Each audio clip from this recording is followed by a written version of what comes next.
Hello students, स्वागत है आप सभी का वोल्केनो आईएएस के डेली करंट अफेयर के डिस्कशन में। तो आज का जो करंट अफेयर का डिस्कशन है उसे हम स्टार्ट करते हैं। सबसे पहले अगर हम बात करें हमारे पहले टॉपिक की तो वो है एमजी नरेगा स्कीम के बारे में। स्टूडेंट्स, एमजी नरेगा स्कीम के बारे में आपने कहीं ना कहीं न्यूज़पेपर के अंदर ज़रूर रीड किया होगा, इवन बचपन से ही इसके बारे में ज़रूर सुना होगा। क्योंकि आप देखिए एमजी नरेगा स्कीम बेसिकली काफ़ी ज़्यादा पॉपुलर है। स्पेशल अगर आप रूरल बैकग्राउंड से बिलोंग करते हो तो आपने इनका जो वर्किंग स्टाइल है, जो वर्किंग सिस्टम है, उसके बारे में भी ज़रूर देखा होगा। तो अभी recently MG NREGA scheme news में इस वजह से थी कि गवर्नमेंट के द्वारा यहाँ पे अलाउ किया गया है कि 1 जनवरी 2023 से जो एमजी नरेगा वर्कर्स हैं उनकी जो अटेंडेंस है वो डिजिटली ऑनलाइन की जाएगी। तो इसी वजह से ये न्यूज़ के अंदर में था। अगर हम बात करें एमजी नरेगा स्कीम की, बेसिकली इस स्कीम को जब लॉन्च किया गया था 2005 के समय में, तो ये नरेगा स्कीम के रूप में इसको लॉन्च किया गया था, नरेगा के रूप में इसको नोटिफाई किया गया।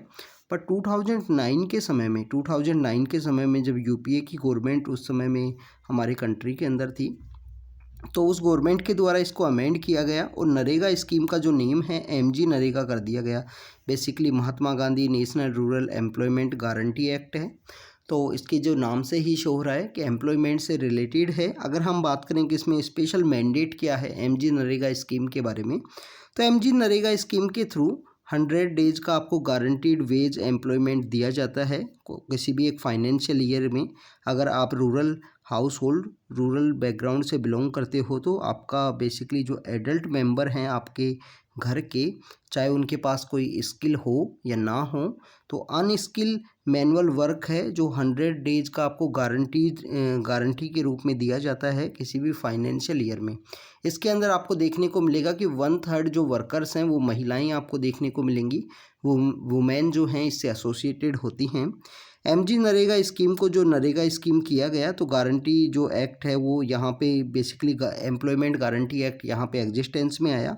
एमजी नरेगा स्कीम बेसिकली यहाँ पे आपको स्टूडेंट्स, ये स्कीम एक सेंट्रल स्पॉन्सर स्कीम है। सेंट्रल स्पॉन्सर स्कीम मीन्स यहाँ पे जो स्टेट गवर्नमेंट है उनके द्वारा भी इस स्कीम के अंदर फंड किया जाता है।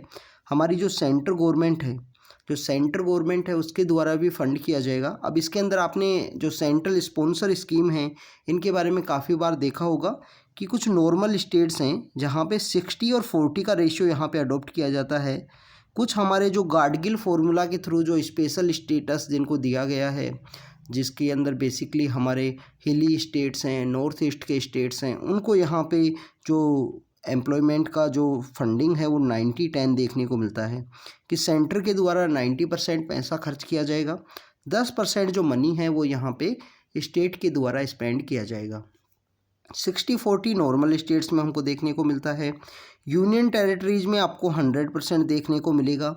इवन यहाँ पे बेसिकली अगर हम बात करें कि 90-10 का जो रेशियो है वो आपको जम्मू एंड कश्मीर के अंदर भी देखने को मिलेगा, जो इसको बाइफरकेट किया गया है जब से 370 को आर्टिकल है उसको यहाँ पे एलिवेट किया गया, वो जो 3 स्पेशल स्टेटस दिया गया था, तो ये भी आपको देखने को मिलेगा। स्टूडेंट्स, यहाँ पे अगर हम बात करें कि जो मिनिस्ट्री इससे एसोसिएटेड है, Mahatma Gandhi national rural employment guarantee scheme से एसोसिएटेड जो मिनिस्ट्री है उसकी बात करें तो मिनिस्ट्री ऑफ रूरल डेवलपमेंट जो मिनिस्ट्री है, जो हमारा गांव से रिलेटेड जो मिनिस्ट्री है, ग्रामीण से रिलेटेड, तो रूरल डेवलपमेंट मिनिस्ट्री इससे एसोसिएटेड है नरेगा स्कीम से रिलेटेड। अगर हम बात करें कि यहाँ पे जो सैलिएंट फीचर हैं स्कीम के, तो यहाँ पे लीगल राइट मिलती है आपको वर्क करने के लिए। आप रूरल हाउस होल्ड से बिलोंग करते हो तो आपको लीगल राइट है कि आपको यहाँ पे वेज एम्प्लॉयमेंट आपको प्रोवाइड किया जाएगा 100 डेज के लिए जो मिनिमम है। इसके अलावा आपको एवरी रूरल हाउस होल्ड है उनको यहाँ पे राइट है कि वो नरेगा के रूप में अपने आप को रजिस्टर कर सकते हैं। तो अगर आप रूरल बैकग्राउंड से बिलोंग करते हो और अगर आपको यहाँ पे बेसिकली काम चाहिए तो आप यहाँ पे रजिस्टर कर सकते हो। इसके अलावा इसमें 1/3 जो बेनिफिशरीज हैं, जो वर्किंग जो पर्सनस हैं, वो आपको वुमेन देखने को मिलेंगी नरेगा के अंदर में। यहाँ पे डिमांड ड्राइव इन जो भी यहाँ पे डिमांड होती है किसी भी एक पंचायत की, तो उसके अकॉर्डिंग यहाँ पे आपको वर्क देखने को मिलता है। डिसेंट्रलाइज मोड ऑफ इम्प्लीमेंटेशन है कि ग्रास रूट लेवल पे जो हमारे पंचायती राज इंस्टीट्यूशंस हैं उनके द्वारा यहाँ पे बेसिकली वर्क किया जाता है उनके अकॉर्डिंग। जैसे आप देखिए कि चेक डैम बनाना हो, पॉन्ड का क्रिएशन हो, रोड के साइड में जो ज़मीन है उसको प्रिपेयर करना हो, तो इस तरीके के काफ़ी सारे वर्क हैं। डिसेंट्रलाइज मोड ऑफ इम्प्लीमेंटेशन होने की वजह से ये यहाँ पे हमारी पंचायती राज इंस्टीट्यूशंस को ये ऑटोनॉमी प्रोवाइड करता है कि किस तरीके से उनको यहाँ पे वर्क करना है। तो बेसिकली स्टूडेंट्स ये कुछ इसके सैलिएंट फीचर हैं एमजी नरेगा के बारे में। इसके बारे में जो डिटेल में स्टडी है हम इसके रिलेटेड एक सेपरेट वीडियो बनाएंगे, उसमें हम डिटेल में रीड करेंगे। अगर हम बात करें नेक्स्ट टॉपिक की, नेक्स्ट टॉपिक है D notified nomadic and semi nomadic जो ट्राइब हैं उनसे रिलेटेड। स्टूडेंट्स हमारे पार्लियामेंट्री पैनल है सोशल जस्टिस एंड एम्पावरमेंट से रिलेटेड, उसी के द्वारा यहाँ पे यूनियन गवर्नमेंट को कहा गया है कि उनके द्वारा बेसिकली स्लो इनको जो डीएनटी जो ट्राइब्स हैं उनके बारे में जो उनका जो कैटेगराइजेशन करना था कि कौन सी ट्राइब है जो एससी में आती है, कौन सी एसटी में आती है और कौन सी ओबीसी के अंदर लिस्ट के अंदर आती है। तो उन ट्राइब्स का जो कैटेगराइजेशन का जो सिस्टम है काफ़ी स्लो किया जा रहा है, इस वजह से ये न्यूज़ के अंदर में था। बेसिकली स्लो वे में इनका कैटेगराइजेशन करने की वजह से जो सीड स्कीम अभी लॉन्च की गई थी, सीड स्कीम से रिलेटेड हमारा वीडियो हमारे चैनल पे अपलोडेड है, आप ज़रूर देखना। तो सीड स्कीम के अंदर जो बेनिफिट डीएनटी ट्राइब को मिलना चाहिए था उसके अंदर डिले हो रहा है। सीड स्कीम बेसिकली आपको इकोनॉमिक एम्पावरमेंट से रिलेटेड है, डीएनटी ट्राइब्स को यहाँ पे इकोनॉमिक एम्पावर करने से रिलेटेड है। अब आपके मन में बेसिकली एक सवाल आया होगा कि डीएनटी हैं क्या, ये D notified nomadic and semi nomadic tribes हैं क्या, इनके बारे में अगर हम देखें तो बेसिकली डी नोटिफाइड जो ट्राइब हैं इनको पहले जो ब्रिटिश एरा का जो समय था, जो कॉलोनियल एरा का जो समय था, ऐसी कुछ ट्राइब्स जिन्होंने ब्रिटिश के अगेंस्ट में काफ़ी सारे जो रिवोल्ट किए, तो ब्रिटिश के द्वारा क्या किया जाता था कि इन ट्राइब्स को कॉलोनियल एरा में इनको क्रिमिनल ट्राइब का स्टेटस दे दिया जाता था, जिनकी जो संख्या है काफ़ी कम है और जिन्होंने ब्रिटिश के अगेंस्ट में रिवोल्ट किया है उनको यहाँ पे क्रिमिनल ट्राइब का स्टेटस था। क्रिमिनल ट्राइब का स्टेटस होने की वजह से इनको आदतन अपराधी जो हैबिचुअल ऑफेंडर का जो कैटेगरी है उसके अंदर इनको रखा गया। फिर गवर्नमेंट के द्वारा हमारी इंडिपेंडेंस के बाद में 1952 में इनको डी नोटिफाइड जो नेम है वो दिया गया। स्टूडेंट्स ये ट्राइब के जो लोग हैं इनकी संख्या आपको काफ़ी कम देखने को मिलेगी, काफ़ी स्टेट्स में डिफरेंट नाम से ये ट्राइब्स रहती हैं। इनका जो बेसिकली एम्प्लॉयमेंट ना होने की वजह से ये लोग आपको इन क्रिमिनल एक्टिविटीज़ के अंदर इनका जो इंगेजमेंट है वो देखने को मिलेगा। बट इंगेजमेंट क्यों है, अगर हम उसके बिहाइंड में अगर हम बात करें तो उसके बिहाइंड में रीज़न ये है कि एम्प्लॉयमेंट इन लोगों के पास होता नहीं है, लैंड इन लोगों के पास अवेलेबल नहीं है, इस वजह से इन लोगों का काफ़ी सारे जो केसेस में है इंगेजमेंट आपको देखने को मिलेगा। तो स्टूडेंट 1952 में जो क्रिमिनल ट्राइब का जो स्टेटस था उसको डी नोटिफाइड कर दिया गया गवर्नमेंट के द्वारा। इसमें से कुछ कैटेगरी की हैं जिनको अलग अलग सोशल ग्रुप्स हैं, इनका फिजिकल मूवमेंट आपको रिसेंटली जो पास्ट हिस्ट्री है उसके रूप में देखने को मिलेगा। सेमी नोमैडिक ट्राइब्स मोस्टली यहाँ पे ओन सेक्शंस को डिस्क्राइब किया जाता है जो नोमैड से बिलोंग करते हैं, मतलब जो आदिवासी के समय में जिस तरीके से कुछ ट्राइब्स हैं जिनका डेवलपमेंट हुआ तो उनसे इनको बेसिकली बिलोंग किया जाता है। फ्रीक्वेंट मूवमेंट आपको देखने को मिलेगा इनका, ये कहीं भी एक स्टेबल रूप में आपको इनका स्टेबल जो विलेज है जो गांव है वो नहीं देखने को मिलेगा इन ट्राइब्स के बारे में। अगर हम बात करें गवर्नमेंट के द्वारा ऐसी कौन कौन सी स्कीम्स लाई गई, किस तरीके से इनको एम्पावर करने की कोशिश की गई है, तो आप देखिए कि 10 करोड़ के आसपास इंडियंस हैं, 1400 के आसपास आपको कम्युनिटी जो ऐसी जो कम्युनिटीज़ हैं वो देखने को मिलेंगी। नोमैडिक एंड सेमी नोमैडिक जो ट्राइब है 2014 में गवर्नमेंट के द्वारा एक नेशनल कमीशन कॉन्स्टिट्यूट किया गया D notified nomadic and semi nomadic tribe का 3 साल के लिए। तो स्टूडेंट्स आपको पता होना चाहिए कि इनसे रिलेटेड एक जो नेशनल कमीशन है वो गवर्नमेंट के द्वारा 2014 में बनाया गया था। इसके वाइज यहाँ पे स्टेट वाइज इनको जिस कास्ट से बिलोंग करते हैं उस कास्ट के अकॉर्डिंग इनको कैटेगराइज करना था 2014 के अंदर में। फिर 2008 के अंदर में रेन के कमीशन था जिसके जो पहले यहाँ पे कमीशन किया गया था D notified and semi nomadic जो ट्राइब्स हैं उनके बारे में। तो यहाँ पे 2 कमीशन हैं, आपको इडाटे कमीशन एंड रेन के कमीशन, इनके बारे में पता होना चाहिए जो semi nomadic and nomadic tribe से रिलेटेड हैं। डीएनटी ट्राइब से रिलेटेड 1-2 कमीशन हैं जिनके बारे में आपको पता होना चाहिए स्टूडेंट्स।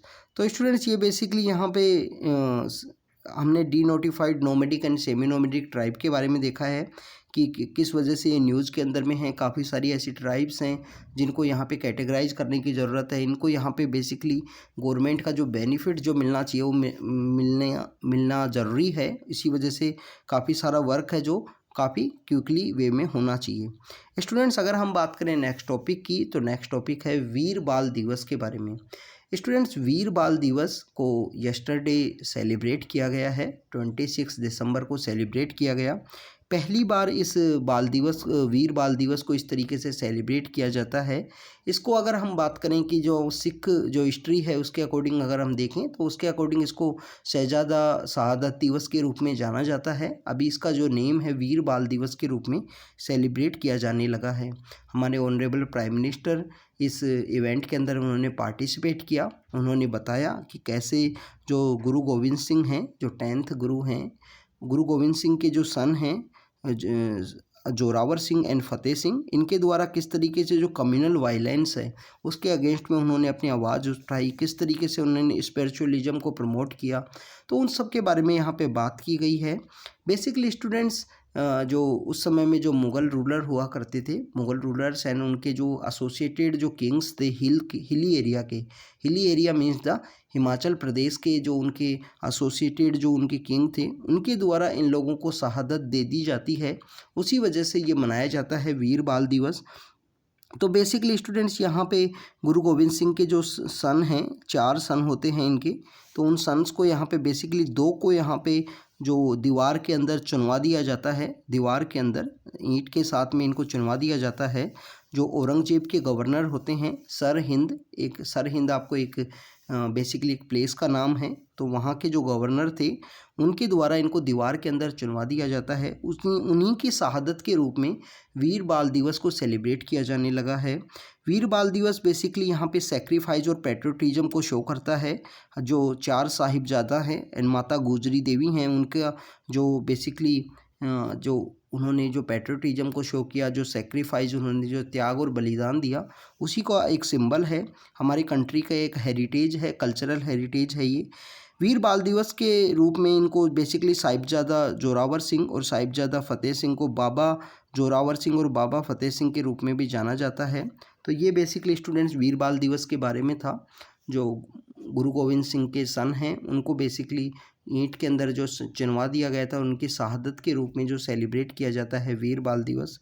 अगर हम स्टूडेंट्स यहाँ पे एक क्वेश्चन को सोल्व करें तो यहाँ पे क्वेश्चन ये है कि गुरु गोविंद सिंह कंटेम्प्रेरी कौन से मुग़ल किंग हैं जिसके यहाँ पे कंटेम्प्रेरी रही हैं, तो उनके बारे में ये क्वेश्चन है, इसको आपको सोल्व करना है। आप देखिए कि मुग़ल जो हमारे किंग्स हैं, मुग़ल जो एरा है जिसका इस्टेब्लिशमेंट होता है बाबर के द्वारा, 1526 में बाबर आते हैं और पानीपत की लड़ाई लड़ते हैं और 1530 तक के समय में ये रहते हैं। उसके बाद में आपको हुमायूं देखने को मिलेंगे। हुमायूं का एरा आपको देखिए कि उस समय में शेरशाह सूरी का यहाँ पे डोमिनेशन आएगा कंट्री में। शेरशाह सूरी किस तरीके से हेमू को, जो हेमचंद्र विक्रमादित्य हैं, रेवाड़ी के जो राजा होते हैं, रेवाड़ी हरियाणा के अंदर है, तो उनको वो दिल्ली के अंदर बिठाएंगे। तो हुमायूं के समय में शेरशाह सूरी का जो रोल है वो काफ़ी ज़्यादा डोमिनेशन के समय आएगा।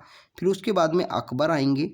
औरंगजेब का जो समय है उसके बारे में आपको पता होना चाहिए, 1658 से लेकर और उसके बाद में औरंगजेब 1707 तक रहते हैं।